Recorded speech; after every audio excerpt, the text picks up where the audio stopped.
Welcome back to Much Woman's Chronic, but I'm iconic.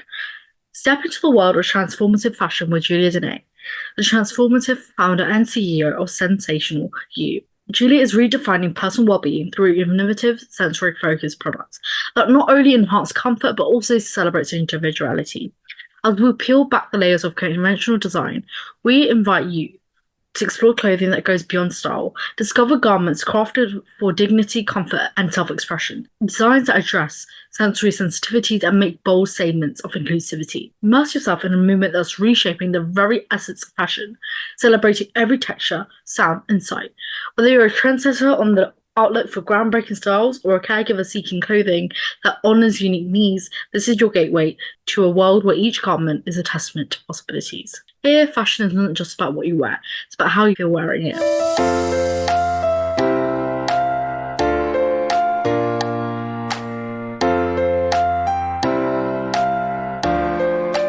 If you could introduce yourself in a few words, how would you introduce yourself? Awesome. Yeah. So I'm Julia Deney. I majored in fashion design and went to work in special education. And I'm now the founder of Sense-ational You. We make adaptive apparel for autistic and ADHD children who need help with sensory regulation. Amazing. That was short but sweet. Um, but you've had, such a wonderful journey and you're doing this amazing thing that I don't think enough people are doing. So it's unique. It's it's wonderful. Like, what inspired you to pursue a career in fashion and design, and how did you experience at Cornell University shape your vision for the industry? Yeah, so I was always really interested in fashion in general. I'd say more on the day-to-day front. Like as a preschooler, I loved dressing my dad for work and matching his tie to the shirt he wanted to wear that day. So it was always something I was really interested in, but I knew that I didn't necessarily want to be a part of a big brand or do runway shows or things like that. I wanted to have more of a day-to-day impact and wasn't really sure what that was going to look like really until Cornell. And ended up doing an independent study with the local autism preschool and resource center because I, separately from fashion, started volunteering with them. And they brought up a lot of clothing challenges their kids faced with me. And I thought it was going to be a pretty simple paper, really, a project for the semester where I could dig up resources for them and really provide them with websites to go to or people to talk to for their families. And I quickly discovered how much people were talking about it being a problem, but not people talking about or creating a solution. And really, that paper almost became a first draft of a business plan in a way that it had to become so theoretical of this is what the solution should be or could be. And I really from there just started working with that school on creating designs that ended up being prototypes for them to try out or just based on their feedback. And from there, yeah, I graduated, and it was really my professors really encouraged me to not give up on it if it was something I was passionate about. But there really weren't companies I could go work for that were already doing it, that I could seamlessly keep working on it without starting it myself. So I went to work in special education and saw how widespread the need would be and just started working with my professors and making outside connections in the industry and other D2C brands and just learning about entrepreneurship and decided to turn this study and passion of mine into a brand. Amazing. What challenges did you face as a fashion design student, and how did these challenges shape your approach to innovation in the field?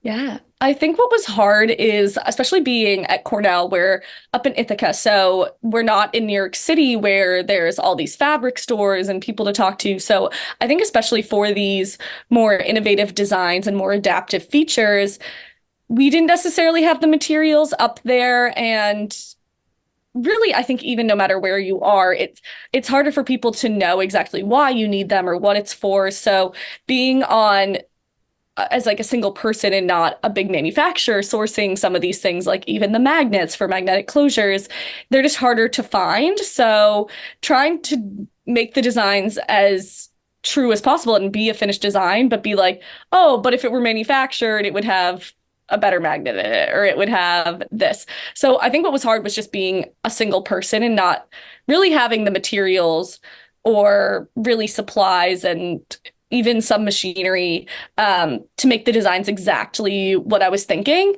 which then was harder to translate later. Like, really had to be a back and forth with the factory about like what can we actually do? Like, how can this be produced? What can we source?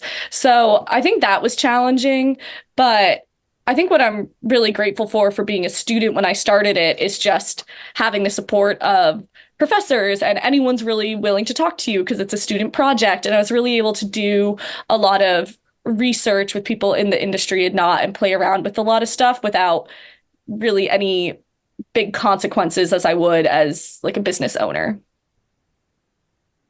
How did your background in special education inform your perspective on the intersection of fashion and neurodiversity, or Yeah. neurodivergence, shall I say? Totally. Yeah. I think when you're in fashion school, all the professors really their goal is to make sure that you're always innovating, right? So you're not going to design stuff and make stuff for your project one of my professors used to say, like, oh, you don't want it to look like you bought it at Walmart or something like that. I think that's what she used to say. But they wanted us to be creative enough that it didn't look like it was a store-bought, everyday item.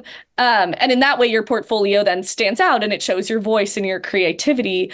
But I think what was a hard shift back to designing a brand and then working in special education was really realizing, okay, but people want to wear the basics. Like now we're in school and looking at my students, like they really wanted to just blend in, have easy, comfortable, everyday t-shirts. And that was kind of an adjustment that working in special education made me like truly see that customers aren't necessarily looking for that same innovation that your professors are pushing you towards for portfolio purposes. I think also working in special education, it really shaped like what designs I wanted to proceed with for especially our first launch. Just seeing like this is where kids are going to spend most of their day for 5 of the 7 days of the week. And in what ways can we support them in that environment if that's going to be a big chunk of their day? And outside of that, they're probably most comfortable at home. So this is kind of the environments where they're not going to have all their usual comfort things. And in that way, how can we use fashion and innovate so that they can have things they need on them to stay comfortable and regulated at school? Starting an organization or having ideas, especially, whilst university, they were out of the box ideas, the craziest ideas or whatever, grabs people's attention. All of that came with lots of, hurdles, initial hurdles to start launching sensational. So, how did you overcome them? What were they and how did you overcome them? Yeah, I think the hardest part overall too is, and still is, that everyone has different education levels going in. So not necessarily understanding why something like that may be needed, even if their child may be our target market and could really benefit from it. I also think in general, when you're marketing on the internet, you face a lot of people who like to randomly criticize or have thoughts, even though it's not relevant to them. And I think it's just hard to make sure you're kindly educating, but also proving your point and like proving why it works, especially in our virtual world now. People are really hesitant almost, or just really careful that they're not being deceived or just pushed for a product just because that company wants to make money. So, this headband is going to change your life or whatever, like all those marketing tactics. And I think just trying to make sure that we're always being genuine and true. And I'm presenting it in just like a very factual way that helps educate the people that need the education, but doesn't bore the people that get it, but also helps build trust and validity in these kind of innovative designs that we've made. Um, you know, you have a unique blend of skills and experience from like, like if you combine fashion design with special education. Um, you know, What sets, sensational you apart from other adaptive fashion brands? Yeah, I think what I saw a lot and why I decided something like this may be needed and start to create it is that a lot of adaptive brands right now you see focused on physical disabilities, which is great and super needed, but they do often overlook some of these more hidden disabilities or just sensory needs. And I think these larger collections at larger brands, they'll say, they have some sensory friendly pieces, and that's great, but it's really kind of the basic bare minimum. Like they might have a couple items that are no tags and flat seams, but beyond that, they're not really innovating into and designing into solutions for sensory needs outside of that. And I think that's something where Sensational You is really unique, where we're kind of the in between of the true therapy brands, where they make just those sensory tools and products like a weighted vest, headphones, swings, chairs, like they kind of cover all that. And then the fashion brands that may have some sensory friendly pieces, and that's kind of it. It probably isn't as relevant to these sensory kids. And finding that in between of saying, hey, we can be more innovative with fashion. We can take some of these tools that, and find ways that some kids may not like them. Like some kids love their sound reducing headphones, and that's amazing. And I had students that hated noise but couldn't tolerate the feel of headphones or earbuds or anything. And it's like, okay, well, how can we use fashion, something they're already wearing, to still help try to meet that need and still try to block some noise through the hood in their hoodie and anything that could help them when those things don't work. And on top of that, make it fashionable. So you don't notice these tools. It just looks like clothing that anyone else is wearing, and they can feel confident and great in their own skin, but still be getting these needs met that these therapeutic brands address. So we're really unique in that we're kind of in between of these therapy brands creating tools and adaptive brands that aren't necessarily addressing some of the more specific needs that we are. It's so crazy. As a person with autism and ADHD, I find it really crazy. Do you remember, it's sort of going viral, I guess, the vegetable cutter that went viral on TikTok? Yes, I think I know what you're talking about. Yep.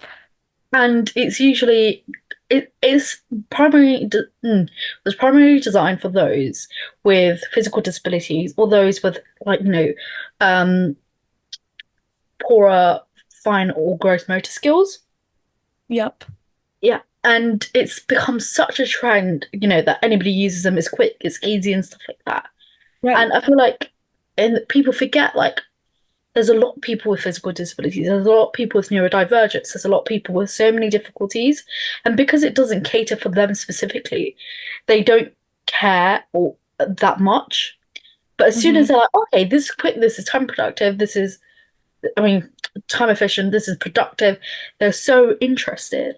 And, there's so many people in the world that suffer with sensory difficulties, whether they're neurodivergent or not. And Right. like, people, I don't know the statistics for adults, but in the world, 1 in 6 children suffer with sensory difficulties of some sort. Yeah. Isn't that crazy? Yeah, it's a lot. It's a And lot. it's like, and people, you're doing such an amazing thing. And I feel like there's so much focus on the majority of people who are perceived as normal. And, it's like, as long as, and it's like the world does not adapt to those with differences. Yeah. And I think it's always interesting that it's 1 in 6, and that shocks so many people because you look at a classroom of 24 kids, and I'm like, yeah, but a lot of kids either aren't getting the supports they need, are kind of able to hide it or almost like suffer through it, which still isn't good. They could still be thriving and learning better if their needs were addressed.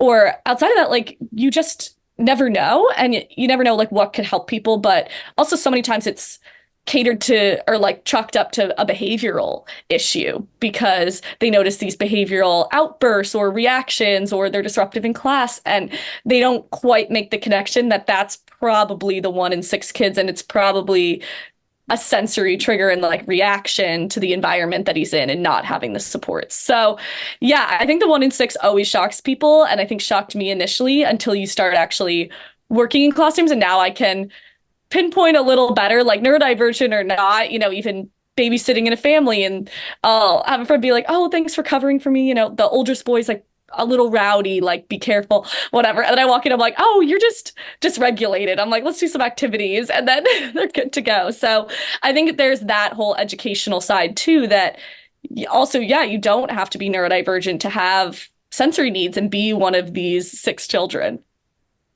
Mm. And people aren't able to comprehend. I feel like percentages are so difficult for people to comprehend. And when you put it like that, it hits them more. And I'm like, Totally. I feel like it's quite frustrating because you're doing such a great thing. And people are like, well, like I've read some of your comments on your like social media. They're like, who is this going to benefit? And I'm like, there's so many people, and you're doing such an amazing thing. And I feel like the lack of awareness and education across the board is extremely concerning. Um, Yeah. you know, doing the wonderful things you're doing and you're changing lives. Like, is there a particularly memorable experience from your journey of finding, sensational you that reaffirmed your passion for creating inclusive fashion? Yeah, I think overall the mission really started with fashion, and that's still the core of the brand. But I think beyond just making fashion inclusive, I think it's really my focus and shift on why I'm creating it and why we keep going is really to create general inclusion in society and using fashion as kind of that vehicle of helping them stay regulated and be able to be included and be an educational tool. So I think that has changed from probably the initial founding where I was like, hey, we're here to make the fashion industry more inclusive. It's kind of shifted to we're going to use fashion to make society more inclusive. I think overall, in terms of key memories that go along with that, was just stories, getting feedback from customers about the difference it made for their kids. And I think without that, I don't think it's something I would be able to keep doing, especially founding a company alone.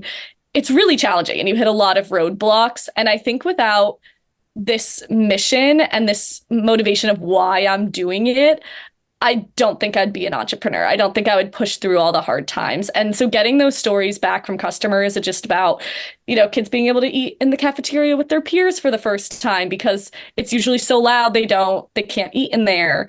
Or, a mom being able to make her smoothie in the morning because the blender doesn't bother them as much. Or they sound like little things, but it's such big parts of these families' days. And for these kids be around their peers or go out with their families or do these things that a lot of families don't think about or you might take for granted that you can just hop in the car and go anywhere. And I think the fact that like our designs can make that big of a difference is really what keeps me going and really what drives the mission forward. Can you talk a bit more about the innovative technology or materials that you've incorporated into sensational used clothing designs to enhance their functionality and appeal?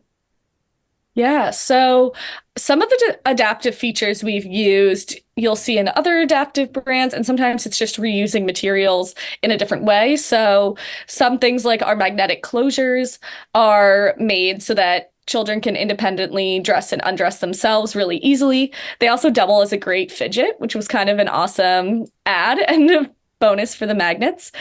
And I think that's something that, you're always working with factories on as well. Like that's still a new closure and still not seen that much. So that's definitely still always something I'm monitoring closely to make sure that it's the right type, it's secure in there so they can't come out, and it's strong enough that it's actually going to hold the hoodie together. I think outside of that, like our compression line t-shirt is just repurposing materials in a new way. So it's a lot like an athletic compression material. And then we're designing it in a way that it's attached to an outer t-shirt where it just looks like a regular t-shirt on the outside. And you lift it up and you're able to tighten both sides to whatever degree of compression the child may need whenever. So it can be left loose or it can be tightened on and off throughout the day without having to take a separate thing on and off. So in that way, the material isn't necessarily the innovation, but more the design and use of it that was more adaptive and fitting for these kids. I think for something more like our sound reducing hoodie, that definitely took a lot more innovation and research in terms of material that may work. But I definitely got really lucky there. And on maybe the third or fourth soundproofing company I reached out to for advice and material suggestions, the first three or four did not understand why I was doing it and couldn't fathom a material that could help. That then I got connected with someone who answered the HR email, sent it up to an executive whose son's actually autistic. So he immediately got on a call with me and was like, I 100% get why you're making this. I know what it needs to be for these kids. I know the material you should use. It can be sewn, it can be washed because parents want to be able to throw it in the washing machine. He just totally got it and was really the saving grace of that project, in that he knew exactly what we were going to need. And that was probably a very pivotal moment for me in just realizing how supportive the community is as a whole, too, that, everyone's wanting to help each other to be able to help improve the lives of these kids and help them out and give them tools that could help them. So that was really awesome and still one of my favorite memories and connections. And it's like, as like a fellow founder, I can definitely understand like it feels amazing when somebody believes in your mission. They're like, okay, your idea is great. You can do this, and they're like as excited as you, and you're like, oh my God, somebody that gets my vision. Yes. And they're like, yes, I get why you're doing this and it is needed. And you're like, thank you. It's that validation. Yeah. It's like you speak to hundreds of people and they're like, what's the point? What's the point? Right. Like there's already services out there, or like I'm like, number Right. one, most of these services are terrible. Right. Number two, Right. our work is bespoke. Number three, it's needed. Because it doesn't Right. affect you, it doesn't mean it doesn't affect like millions of other people out there. Right. I think that's what I always have to explain to people too. I'm like, okay, you may not experience sensory needs. Like to you, you can walk into school and it's just what it is. But to someone else, like the lights can like flicker so much in schools. And I'm like, to you, you may not even notice. To someone, it might feel like they're in like a rave with the lights flickering. And it's like, how are they expected to learn? I'm like, just because that's not your experience doesn't mean it's not someone else's. So I think that's the biggest thing with sensory needs. And I think disability advocacy as a whole is just because you don't experience a challenge doesn't mean a lot of people aren't. Not like, oh, this one person is experiencing it. Hmm. Um, you know, what impact do you hope that sensational you will have on the lives of neurodivergent individuals and their families, both now and in the future? Yeah, that's a great question.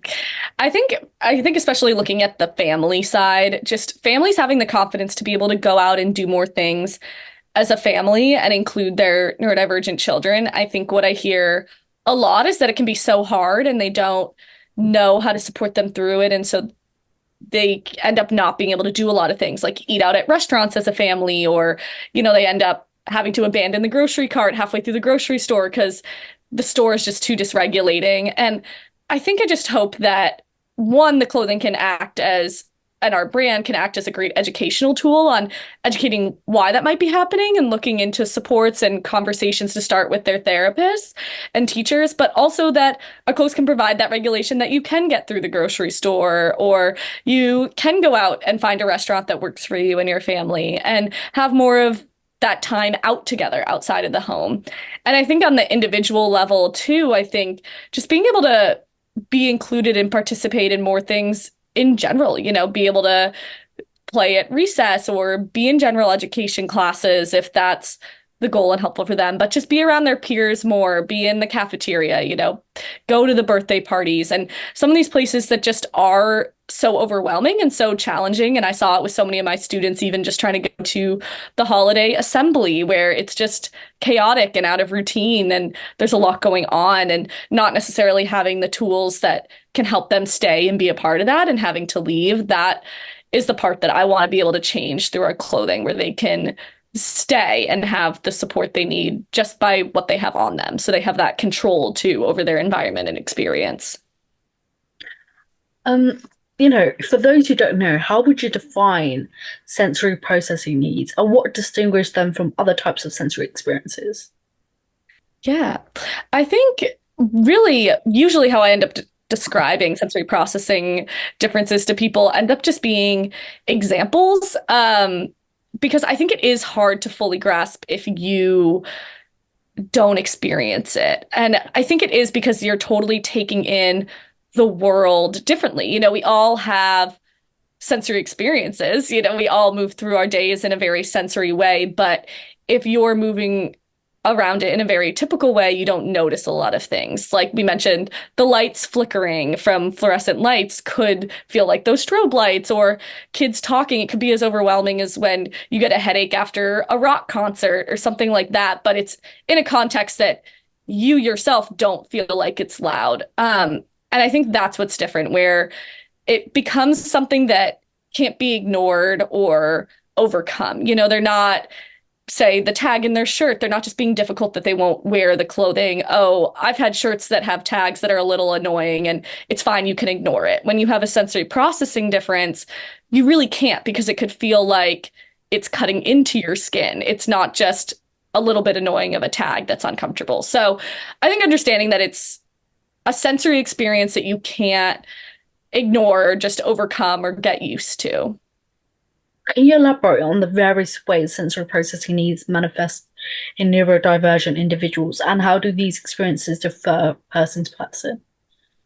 Yeah, I think sensory is one of those things that is so individual. If it's a certain fabric they can't stand, or one certain fabric feel that's the only one they're wear, the only one they will wear. And I think what's hard sometimes for people to understand, and where I'm trying to, play both sides and do a lot of different things, is that's different for people. So someone may hate the feeling of fleece, like the sweatshirts with the fuzzy on the inside, because they don't like it's called pile, but that kind of texture where there's that extra feeling. They want it to be totally smooth. And some people hate the smooth version because it feels too rough. So there's kind of different sides and different experiences. And I think whenever trying to address them, just acknowledging that everyone's different and trying to meet your child or the student you have where they're at and figuring out their preferences and their triggers and what bothers them. I think from a brand standpoint, it's trying to offer a variety of things. So we have designs that are more plain and simple and just free of tags and seams and very smooth. And then we try to go deeper and we try to have some designs for sensory seekers, as we call them, people who, need more of that input. So like want the compression, want the weight, want things to fidget with, and then have things for kids who are more sensory avoidant and can't stand loud noises or bright lights and really want to shut down. We have our hoodies. So trying to look at sensory from all these different sides. And I think as a brand owner, especially when we're launching and we're still so small, trying to do things that are more generally work and can work for a lot of different sensory needs and a lot of different kids. But ultimately, yeah, I mean, there's so many different needs and so many different potential solutions for it. And I think just realizing that it affects all different sensory systems and in all different ways for all different kids. So some kids may be most sensitive to smell. It might be the taste or texture of food. They might not just be a picky eater. It really is a sensory thing, or, touch or sight. So there's really so many different ways in which sensory processing differences can appear in children, or their experiences differ in that. In what way does your adaptive fashion prioritize functionality and comfort without sacrificing style or aesthetic appeal? Yeah, so I think that was huge for me in wanting it to be something that didn't look like medical or therapy clothing or like something different. It's just clothing that are meeting sensory needs. So that was really important. I think the biggest way in which we do that is just hiding some of those more really adaptive things, like the sound reducing in the hoodie or compression in the t-shirts, and being able to do it all on kind of the inside of the garments. So from the outside, it doesn't appear differently. If you really went up and inspected the garment and you felt the weight of the hood or you lifted up the t-shirt, like, yes, you would see these things. But I think what's important in fashion and the influence it's always had on society is kind of that outward facing and how we feel looking at ourselves in the mirror or knowing how other people see us. So that was my biggest focus on making sure that the outside still looked fashionable and like any other t-shirt, pant, hoodie, but made sure that we did all this internal work that really met their needs. Some people think this is just a sensory thing. Like, how does, the availability of adaptive fashion options impact individuals' autonomy and self-expression in choosing clothing that reflects their personal style and preference, that also accommodates their sensory difficulties and processing difficulties? Yeah, I think that's huge. I think all of us as people want to and use fashion as a way to feel good and look good and have that confidence entering in your day. And just because you have sensory differences doesn't mean you should have to not experience that, or really any disability shouldn't mean that you are limited or can't look good or feel good in what you wear. So yeah, I think that plays a huge role. I think on the independence too, I think that's where adaptive fashion really can thrive. Using magnetic closures, for instance, gives you that independence and elastic waistbands to dress and undress yourself and have that autonomy and have that, independence and feel confident within that as well to enter into your day and just grow within that confidence within yourself. And I think that's huge. And seeing that from the teacher point of view, not having to wait for a teacher to help you get your jacket on and off can make a huge difference in just their confidence and how they move about the day. And I think what's cool about adaptive fashion in that way is that that can be so universal. Even if someone doesn't struggle with zippers or buttons or snaps and they're able to do that, doesn't mean they can't enjoy magnetic closures. They can still just be a fun way to take your sweatshirt on and off. But then for the kids that can't do zippers by themselves, this offers that independence. And in that way, some people have started referring it to as universally designed. Anyone can enjoy it, but it meets the needs of those that can't use or enjoy the way traditional clothing is made. How do cultural norms and societal expectation influence perception of adaptive fashion, and what role can advocacy and awareness raising efforts play in challenging these norms? Yeah, I think that's a great one. I think so many times I'll even get messages from people saying, oh, I'm not autistic, but would love this. Can I still buy it? I'm like, of course, it's for everyone, and I think I want to be able to have that educational level, especially in adaptive fashion as a whole, of just saying, no, it's for everyone, and that actually makes the mission better. And it makes it more acceptable and more universal, and more brands will start doing it in factories. Will be more used to making these changes without added expense and all these things, because so often the clothing can be used for other things, even not sensory issues. When I travel on a plane, I love having the hoodie that has the eye mask that pulls down with a little sound reduction in it. It's a great travel hoodie.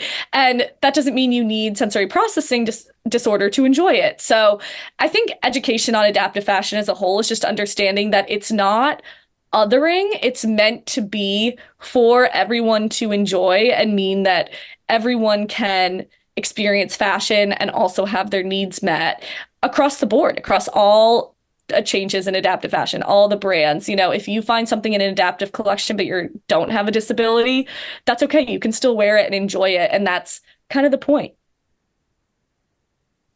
What like opportunities exist for collaboration and partnership between adaptive fashion brands, healthcare providers, and other people, like maybe like educators, to promote sensory inclusivity and accessibility? Yeah, I think that's huge. I think partnerships is huge. And I think getting the mission out is really key to making everything more accessible and more understanding and more inclusive. And I think bigger brands that, haven't done adaptive clothing and haven't considered these things are great options for partnerships. I think across even different sectors of adaptive fashion, there's so many of us small business owners that have designed into a niche simply because a solution didn't exist. And these bigger brands or even, other organizations with partnerships can help expand that mission, but also have the benefit of having that confidence from the customer base that we've already built up and the community that we're serving, they can then serve very seamlessly by partnering with us that have done a lot of that work and have created these things to help. And I think working together in that way is really what's going to spread inclusivity a lot further and a lot quicker than anyone trying to do it alone. What trends or developments do you foresee in the field of adaptive fashion, and how can we continue to push the boundaries of inclusivity and innovation? Yeah, I think it's going to be interesting to see how it continues to develop. I think definitely some more big brands are going to start creating collections, and it'll be interesting to see how far they take it or if they kind of stick to the norm of what's out there, but in a new style. And I also think there's a big upcoming of smaller brands where we're really solving into these niches. And I think at some point, these bigger brands doing more general collections and a smaller brands doing really specific, innovative things are eventually going to grow down and meet each other. And hopefully, you'll see a lot more adaptive fashion in a lot more innovative ways across a lot more places you shop and it be more universal. Even some brands now, their adaptive collections are only online for some of these bigger stores and brands. And I hope that we start seeing a lot of that a lot more in person because we're showing so much more demand and how much more it's needed and how universally loved it can be. And I think through a lot of that work and a lot of that advocacy and a lot of building up an understanding of adaptive fashion in consumers' minds with disabilities and not, we'll be able to push that further and push some of these bigger brands that have the resources to do it to put these things in stores, put them forward facing, really put a lot more attention and effort into their collections as well. What do you think are stopping these big brands from doing work similar to yours or trying to break the barriers in how sensory in adaptive fashion? Yeah. I think for some things, it's just there's so many routes to go. And I think as like a small brand, like I've been able to pick the specific sensory niche and really go really into it. And I have the personal experience of working in special education and seeing what works. And I think bigger brands don't, having the background they have of just traditional fashion, one, don't necessarily see the need or aren't sure how to fully solve Uh, it. And also, it takes so many more resources to then hire a team and figure that out and innovate these designs. It took me years to do it, and they don't necessarily see ultimately, it's a business. They don't see the financial impact of putting in all that research and work into it for a very specific niche. So, and I think that's why, and I've never worked with them and I can't say for sure, but that's what I see is why they do these more general designs that could work for a lot of different disabilities or a lot of different people without choosing one niche to really like dive into, because that's definitely less financially stable or it's like riskier financially for them. I also think they don't have that personal experience with it. Everyone they have designing there come from just a fashion background. They don't have a personal experience with working with sensory needs or whatever disability. They're coming from the fashion background and trying to get educated and work with people and which I think is great. And they're like, doing the research for their collections. But without that personal experience on a specific niche, you don't really see why it might be needed. On top of the designs are a lot more expensive to make. The more innovative you get, the more you put into them. So if we just did our hoodie with just the magnetic closures, just sensory friendly, that's a lot less expensive to make than a hoodie that has sound reduction and an eye mask and have more of these innovative sensory features. And I think for brands that ultimately are just trying to make through and survive as a business while also catering towards their clientele have to find an in-between until there's any sort of proven market or margin, or until someone else has proven that they can make a lot of money from it. I don't see them taking the risk. And I think that's why it's so important to have smaller brands like Sense-ational You, where we're innovating in that way despite the cost, because we don't have a big business board to answer to for that. And then ultimately being able to partner together, and we'll say, hey, we've done all the research, we've done the design, this works, and you guys have the marketing budget and the production scale to be able to do a collaboration and really get this out to your customers, but we've done the work. So I think in that way, it's not even necessarily a bad thing on the brands. It's just the nature of being a bigger business and having to answer to people. But being able for them to see that partnering with smaller brands who are doing these more innovative things could be mutually beneficial. Why is promoting, inclusivity in the fashion industry crucial, and what barriers currently exist that hinders the full participation of individuals with disabilities? Yeah, I think there's definitely a lot more movement in general to have more inclusive fashion over, the last decade, whether it be more inclusive sizing to now adaptive fashion. And I think that's slowly happening. But I think why it's so crucial is that everyone wants to see themselves represented ultimately. And fashion has always played such a key role, I think, in society of representing, we always have the ideal beauty standard. We always had the model who was the ideal and she was the famous of the time. And I think when you are unable to meet that body standard, or you can't see yourself in that person or whatever it is, it can be more damaging than helpful in any way.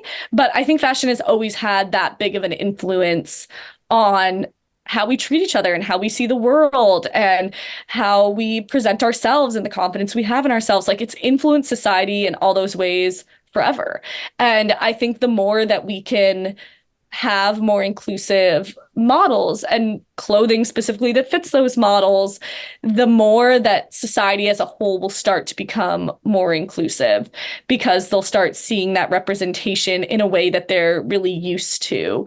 And it's really easy to consume.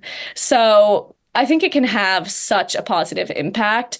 I think the biggest barriers are just that educational piece for the people running those shows and making those decisions as well, that, hey, it is, 1 in 6 have sensory processing disorder. This isn't, oh, it's one person, so it's not going to be representative. Like, showing that how widespread these even different disabilities and different sides of adaptive fashion are catering to, that it's truly representative of a huge chunk of society, and we need to start representing that huge chunk of society and not just focusing on what we think of as like the normal and their outliers. Like, no, this is a huge part of the general mix. And I think, yeah, it's just going to keep coming with time and just showing that it is impactful. Like, as people who do it and get a positive response, someone else will think, oh, okay, this is really something people want to see. And I think it's going to keep snowballing. But those of us who are innovating now and really trying to do that now need to keep pushing forward with it to show that. Can you share examples of how the lack of inclusivity in mainstream fashion perpetuates stereotypes and reinforces societal norms about beauty, ability, and worthiness? Yeah, I think a little bit to what I was saying before, like, if you don't see the representation, you think of it and as an outlying, unique, not common thing, and which I think creates an even more othering experience. So if fashion is not showing it, it must be because it's not beautiful in that way, or it's not that common, or, people will make their own perceptions of what it means when there isn't that representation. But I think ultimately no matter what the perception is, it's damaging in that way because none of it is true. It's just that they're not seeing it. So to them, there is this very othering reason, or, oh, they're different, or, oh, it's separate, or whatever. And I think that's where the like true damage comes in, because then that's going to be perpetuated in other areas of society, whether that be from job hiring to who you befriend to, how you move throughout the world. And I think that's where fashion can step in and take over that from the beginning, and kind of has that really early influence that influences all these other things. What are some of the common misconceptions or myths about adaptive fashion and neurodivergence that you frequently encounter in your everyday work? And how do these misconceptions impact perceptions of individuals with sensory processing needs?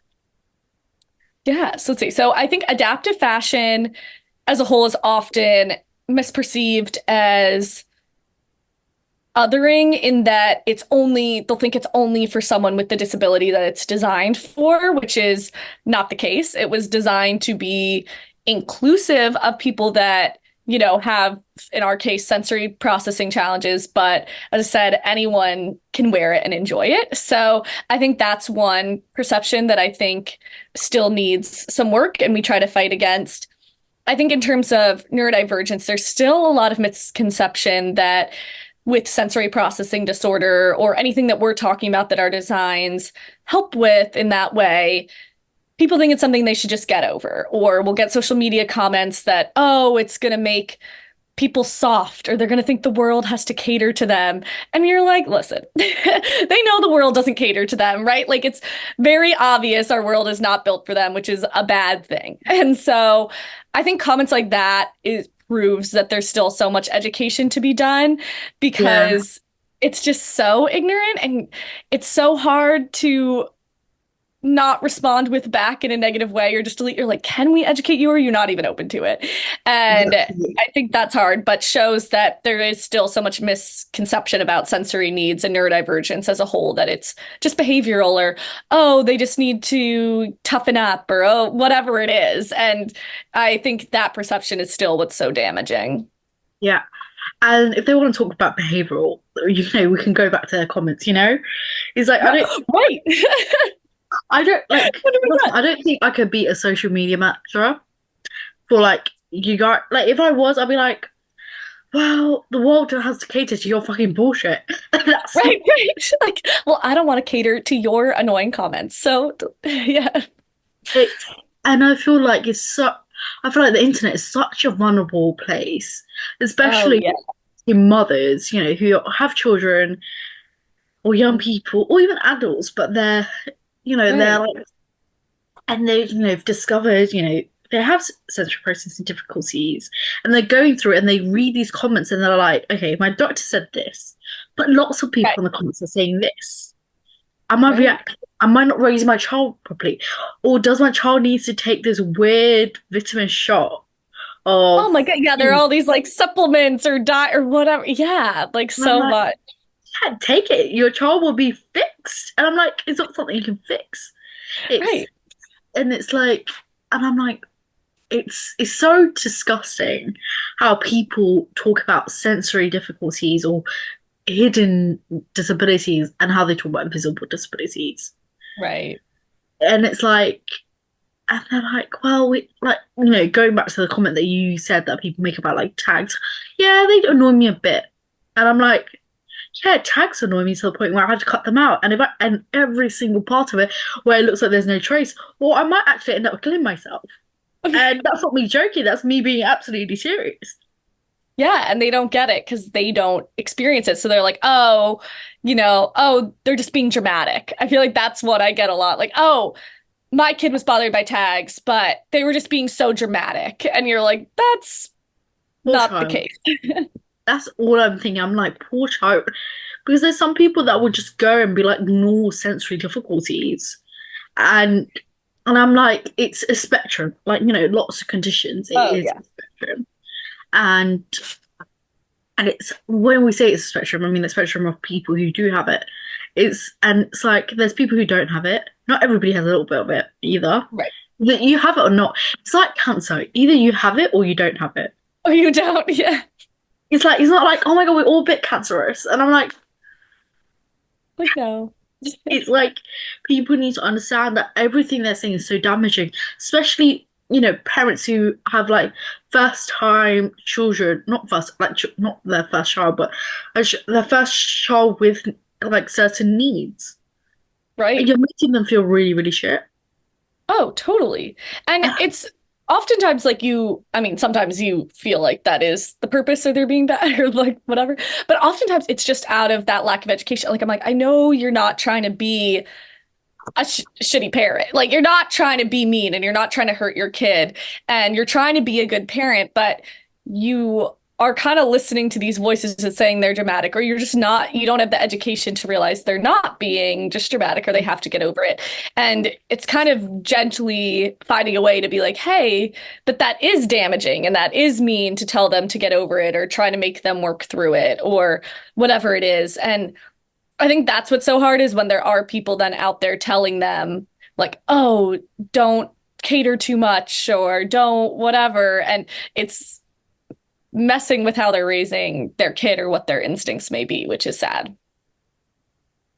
And I look at that and I'm like, you could keep your opinion to yourself. And there's two different types of ignorant. Like an ignorant that you can tolerate is people that just lack the education. They are willing to take on the feedback. Right. And they want the education. Yeah. Yeah, and they're like fine with it, and they just be like, and then you got a whole other person,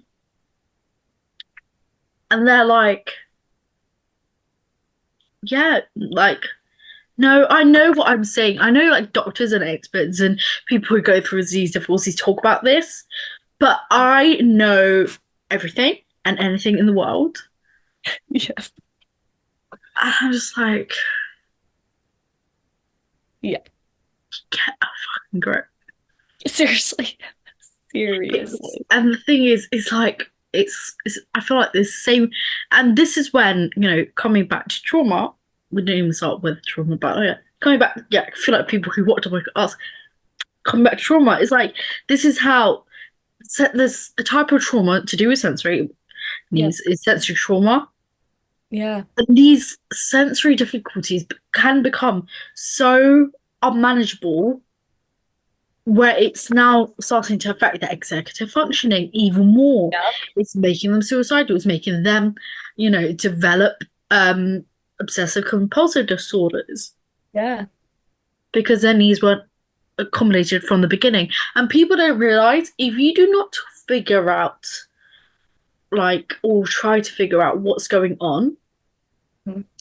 and you do not provide somebody with support, that need is going to grow and grow and grow until it's Right. so unimaginable. Yeah. Unimaginable. I don't know where the English is today. It's there somewhere. But it's like it becomes so unmanageable, and you turn that person's life into something so horrendous, and they're not going to remember what they were like before. They're Right. and people don't see the damage in that. Yeah. No, And it's so true.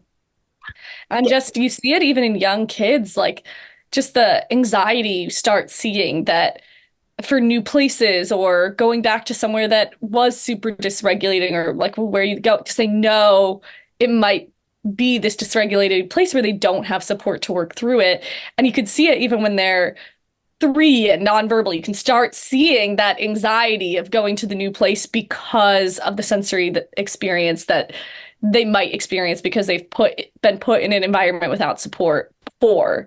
And seeing how that affects them is so heartbreaking because you know that as that builds up over time, and if they're not getting support, like what that can become and how much more damaging it can be.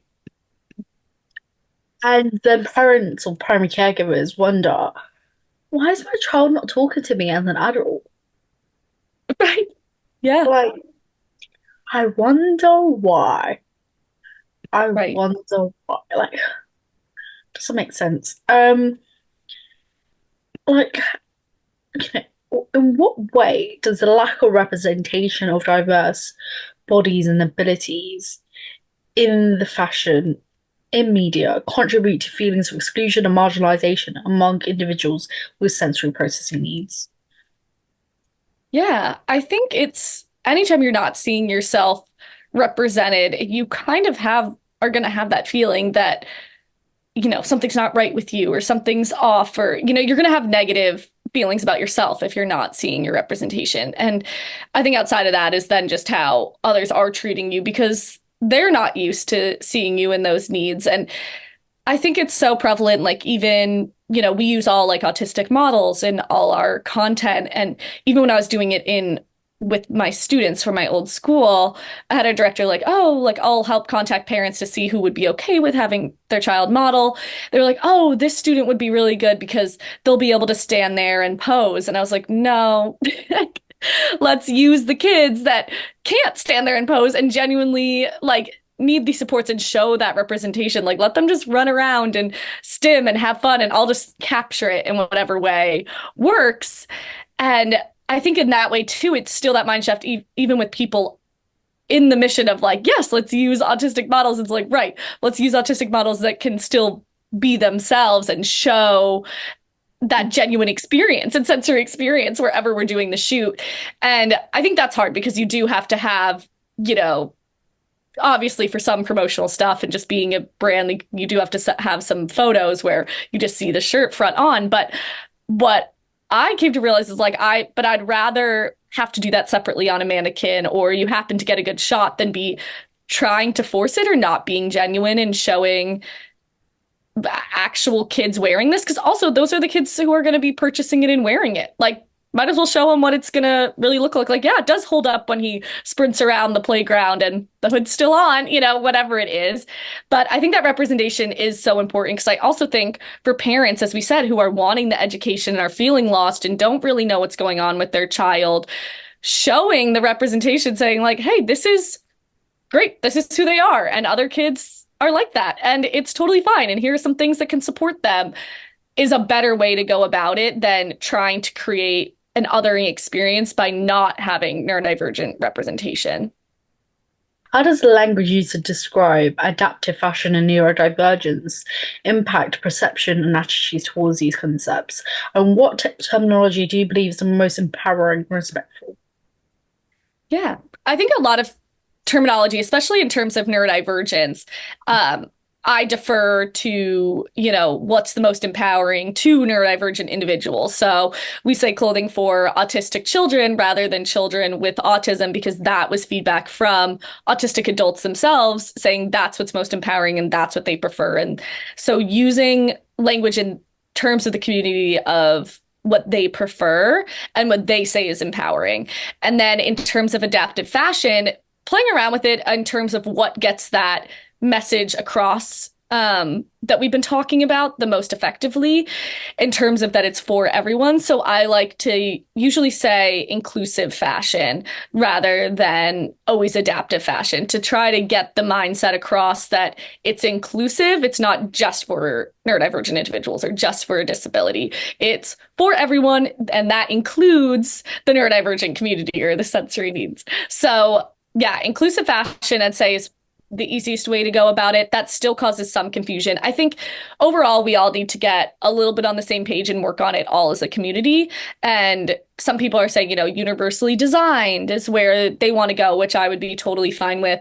But I think because it's perception of society, we all need to kind of get on the same page with it and use very similar language, which adaptive fashion was able to do. We all got on board with that quickly. And I think the next step is creating a new term, either universally designed or inclusive fashion, that conveys how it's for everyone to help with that perception from society. But yeah, I think it's something that's always a work in progress. And I think I'm always playing around with wording and what's really conveying and how is it being perceived when I say it this way in a video versus this way, and getting that community feedback because it's all still a work in progress. Can we go through some of your products? Yeah. So our best selling, I've definitely been mentioning some of them. So I'll go all the way through, but our best sellers are for sure our sound reducing hoodie, which is a hood that has a sound What? blocking material sewn into the hood. and an eye mask that can pull down. So it's a full sensory break wherever you go, built into your sweatshirt. It's also made with magnetic closures for that independence that we were talking about. I also made a compression t-shirt. So instead of having to carry around or wrestle a child into a compression vest, it's built right into the t-shirt. You can pull up the top layer and adjust it to any level they may need throughout the day without having to take it on and off.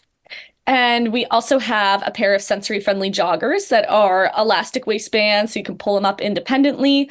Everything's sewn down flat, including all the pockets, so there's no pocket bag that will bunch up and become annoying. We also have a side pocket that has a magnetic closure on it that doubles as a fidget, which was a great discovery by one of my students. I hadn't even thought of it when we put the pocket on, but they love fidgeting with it, which was really helpful and cool. And then with all those designs, we also have just sensory-friendly versions. So we have a hoodie that's just sensory-friendly with magnetic closures that doesn't have the sound reduction or eye mask in it for anyone to love and enjoy, even if they don't have an issue with sound or they don't want the eye mask in it or whatever the case may be. And then also just a sensory-friendly t-shirt. So a shirt that's just flat seams, no tags, 100% soft cotton jersey, and is just really universal and anyone can love, but it eliminates some of those irritants that prohibit some kids from wearing clothing like the tags. Can you go through your scrunchie that you have on your website? Yes. So I actually know the founder of that brand and added it to our website as kind of an additional accessory that goes so well with our clothing. So it's a scrunchie that inside is a very squishable foam, almost like a stress ball or a fidget you could play with, but it can go on your wrist, it can go up in your hair. So it's a very subtle fidget and also actually very practical. And as a teacher, I loved it because I would always have to pull my hair back. You know, you're sweaty, you're running around with kids, and kids sitting in circle or morning group or whatever we were doing, music class, would want to take it off my wrist if I wasn't wearing it to play with it and stretch out my hair tie. And one day I just had gone through so many hair ties that broke or were now stretched out and not usable. And I remembered that I knew the founder of this company, so started buying the actual fidget scrunchies, and my students loved them and I loved it because I didn't have to keep buying new hair scrunchies. And yeah, so we decided to start selling them on our website as well as kind of a test and see what consumers thought. But so far the feedback has been really positive, and yeah, I love them. How can we celebrate and uplift the stories, experiences, and achievement of individuals with sensory processing needs in the fashion industry and ensure that their voices are heard and valued? Yeah, I think there's so many, even like adult self-advocates and moms who are, putting stories out there for their kids to uplift their voices, in a very respectful way. I think there's so many accounts that are doing that and trying to be not even just accounts on social, but just advocates like out at events and at their schools and in their communities. And I think as much as you can support and follow those voices is great. I also think as much as you can just share stories in general, I try to save all our stories submitted by our customers as reviews like on our website so you can read them and share them on socials. And I think just sharing that around, because I think when you can hear a personal experience, I think that really is what helps people rather than saying, oh, some people experience sensory processing differences. It's so much more impactful to share a story or share the words right from someone's own experience, and people can connect with it a lot faster and understand.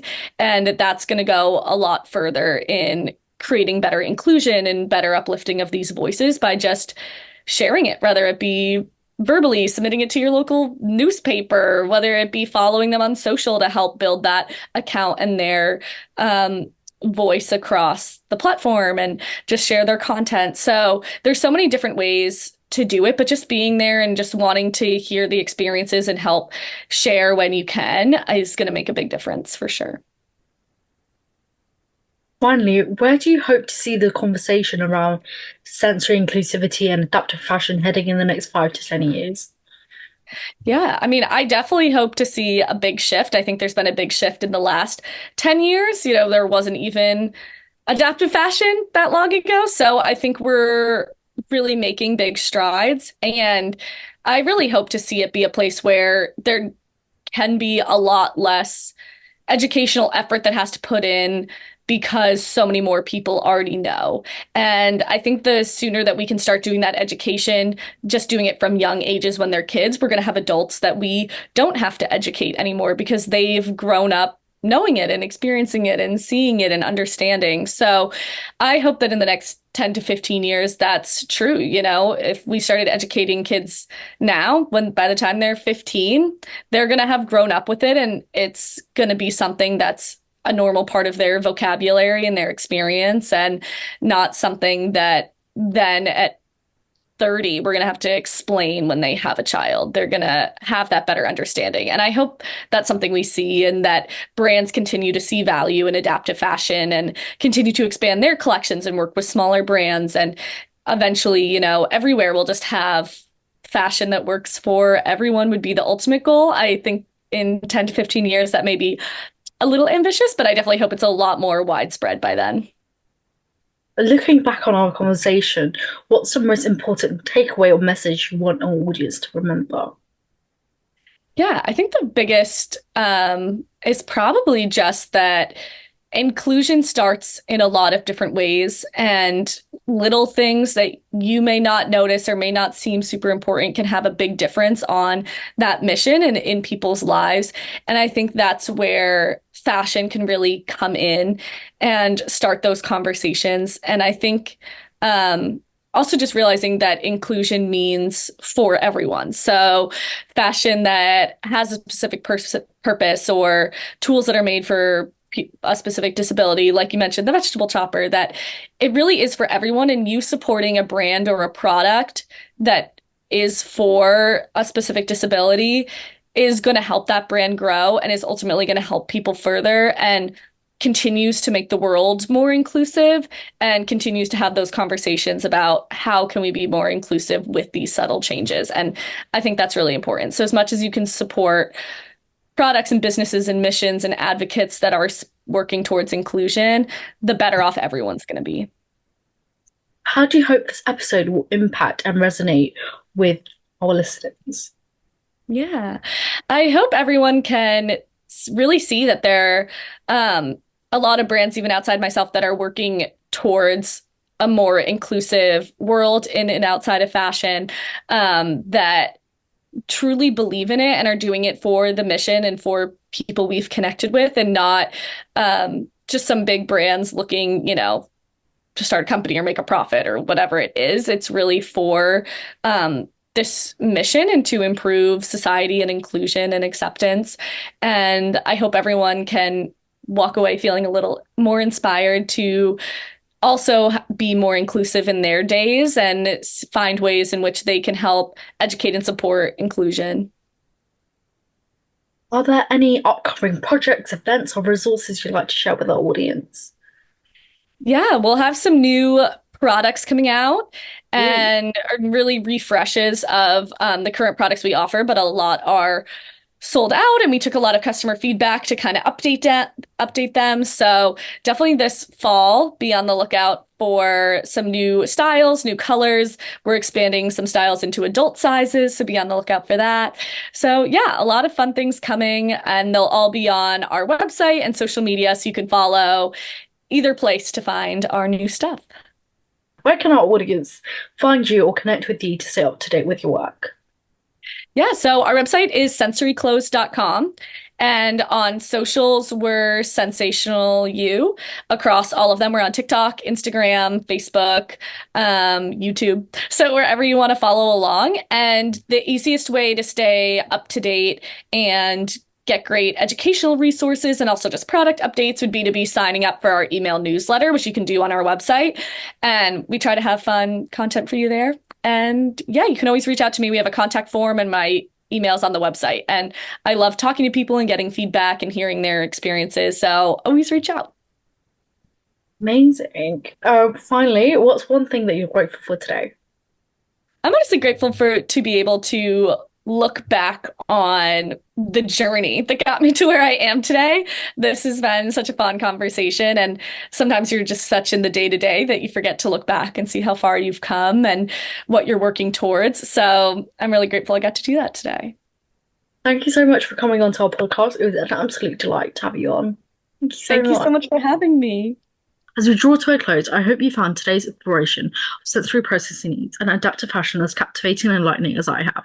Julia Deney's passion and expertise have illuminated the importance of understanding and embracing the diverse sensory experience that shapes our world. In our quest for inclusivity, it's crucial to recognize that fashion isn't just about looking good, it's about feeling good too. Sensational You's innovative approach to adaptive fashion exemplifies this, offering not just clothing but empowerment and dignity to individuals of all abilities. So, whether you're a parent seeking solutions, you're a neurodivergent child, an educator striving for inclusivity in your classroom, or simply someone curious about the limitless possibilities of fashion, remember that sensory inclusivity is a journey that we can all embark on together. Let's continue together to champion diversity, break down barriers, and celebrate the beauty of our differences. Remember, the power to create positive changes lies within each and every one of us. Thank you, Julia Deney, for sharing your wisdom and vision with us today. And thank you, dear listeners, for joining us on this journey. Stay iconic until next time.